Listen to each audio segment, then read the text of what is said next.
চলো আসো। তোমরা আগে এসে কি করলা? হ্যাঁ, আমি তো দেখো টোটো নিয়ে আসলাম।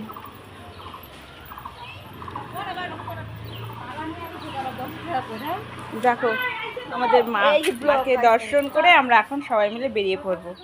দেখো সবাই রেডি হয়ে আছে। সব এখন তিলক কেটেছে, আমি কিছুই কাটিনি। এই যে আমরা সবাই বেরিয়ে পড়লাম। আরো দিকে আসি, নাইটি পরে থাকো কেন? এই যে একজন নাইটি পরে থাকে। এই যে হচ্ছে আমাদের মায়ের ঘট।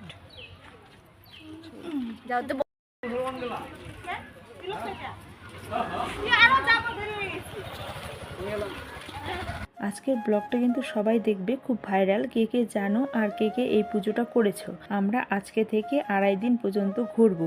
তো দেখো সকাল সকালই কাজবাজ করে আমরা কিন্তু বেরিয়ে পড়েছি এই যে সিদার জন্য।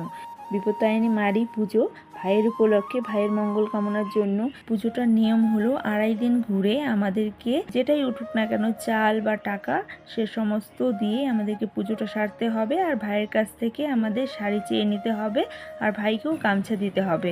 আর সেই শাড়িটা পরেই আমরা পুজো করব। তো যাই হোক, প্রচণ্ড রৌদ্র উঠেছে, কষ্ট করছি, তবুও দেখো ভাইয়ের মঙ্গলের জন্য আমরা সবাই কিন্তু বেরিয়ে পড়েছি। বিপত্তারিণী মা, এই মায়ের নামেই আজকে আমরা সবাই বের হয়েছি।